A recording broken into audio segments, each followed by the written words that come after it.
Oi gente, tudo bem? Eu sou Lenice Prim. Vamos continuar a leitura do livro O Amor Não Esqueceu Ninguém. Estamos agora no capítulo 5, As Lições de Tomé e Tadeu. E a gente inicia com essa frase: referiram-se corretamente a mim como o Cordeiro de Deus, que tira os pecados do mundo, mas aqueles que representam o Cordeiro manchado de sangue não compreendem o significado do símbolo. Corretamente compreendido, é um símbolo muito simples que fala da minha inocência. O leão e o cordeiro, deitados lado a lado, simbolizam que a força e a inocência não estão em conflito, mas naturalmente vivem em paz. Bem-aventurados os puros de coração, porque verão a Deus. É outra maneira de dizer a mesma coisa. Uma mente pura conhece a verdade e é a sua força. Ela não confunde destruição com inocência, porque associa inocência com força, não com fraqueza. Desde que Artin e Purchá completaram sua primeira série de visitas no final de 2001, tive cada vez mais memórias de vidas passadas, assim como também alguns poucos vislumbres da minha futura vida final. Essas memórias vêm em formas diferentes. A maioria das minhas experiências místicas tem sido bastante visual e pode acontecer a qualquer momento durante o dia. Posso estar meditando e vir imagens ou ter visões, mas o momento mais comum para que eu veja imagens com mensagens é quando eu estou no que chamaria de zona intermediária, aquele ponto em que ainda estou acordado na cama à noite, mas já para começar a cochilar. Sem estar realmente dormindo e nem acordado, com frequência vejo imagens nesses poucos momentos. Essas imagens podem assumir muitas formas diferentes, mas algumas vezes elas são mais do que apenas imagens fixas. Elas ocasionalmente se desenvolvem em cenas completas de outros lugares e épocas, frequentemente com som. É muito parecido com assistir a um filme. Conforme os anos se passaram, as imagens foram ficando mais fortes e mais claras. Meu sentimento era de que, embora também pudesse ter essas experiências em minha fase de sono profundo, as visões mais exatas, assim como as mais fáceis de lembrar, aconteciam naquele ponto em que a mente inconsciente estava subindo à superfície e encontrava uma mente consciente e relaxada. A informação mais confiável é da mente inconsciente, e conforme ela sobe à superfície, aqueles que podem vê-la de forma mais clara já aprenderam como tirar sua mente consciente do caminho. No meu caso, isso é alcançado por estar meio adormecido. No caso de Edgar Cayce, ele simplesmente entrava em sono profundo e sua mente inconsciente falava através dele. Portanto, ele era chamado de o profeta adormecido. Os melhores canalizadores, videntes e médiuns na história têm sido aqueles que encontraram uma forma de limitar a habilidade da mente consciente de interferir com o inconsciente. A mente consciente age como um filtro que inflige o ego da pessoa a interpretação da informação. Quanto menos mente consciente você tiver filtrando a informação, melhor será a qualidade da mensagem. Um exemplo disso seria Jane Roberts, que canalizou Seth.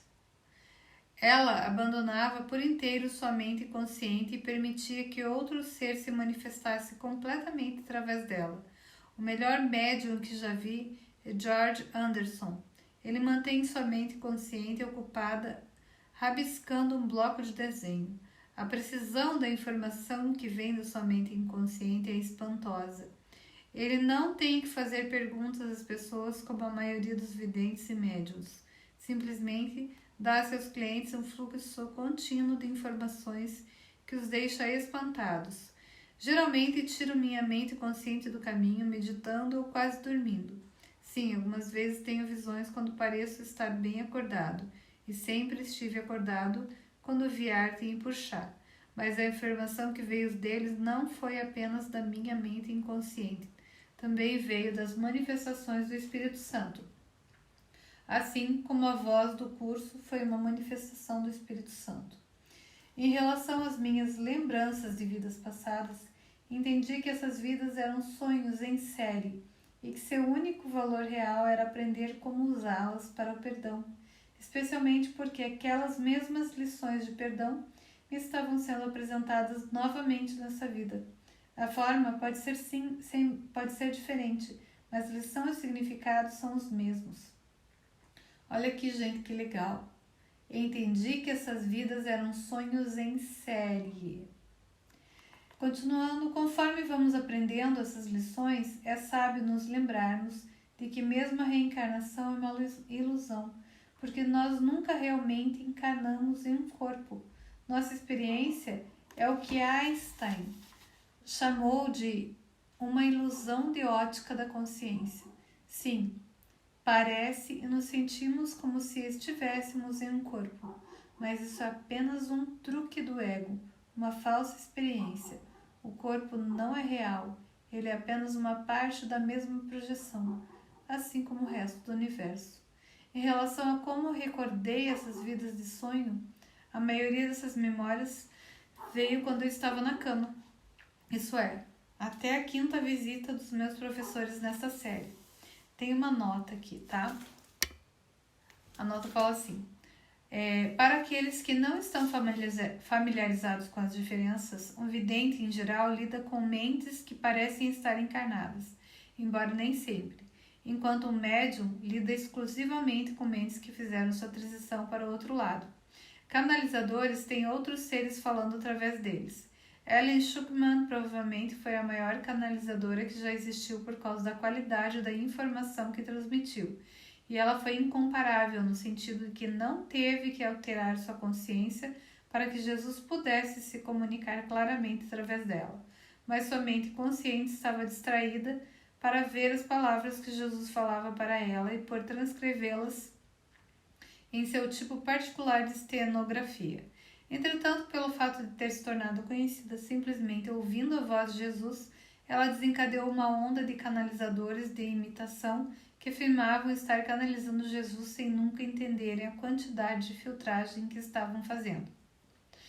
É por isso que a qualidade e consistência da informação de Ellen, vinda de Jesus, eram muito melhores do que a dos outros, embora outros canalizadores com frequência pensem que estão dizendo a mesma coisa que um curso em milagres, eles raramente entendem todas as distinções, nem podem ver onde foi que se desviaram da mensagem por incluir informação no qual eles mesmos acreditam.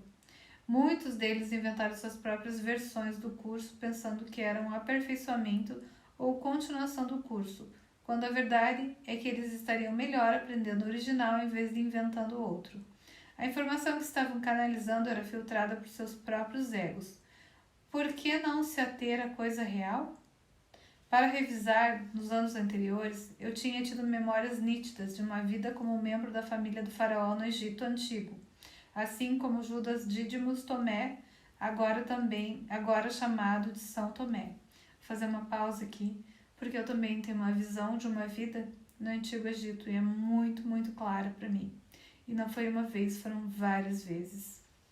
Voltando, e como já foi dito, também tive vidas como um nativo americano de Cahokia que conhecia o extraordinário professor Grande Sol, como um dos signatários da Declaração da Independência chamado Roger Sherman, como um homem de Ohio que foi morto no Álamo chamado William Harrison, e minha vida futura como um dos meus próprios professores.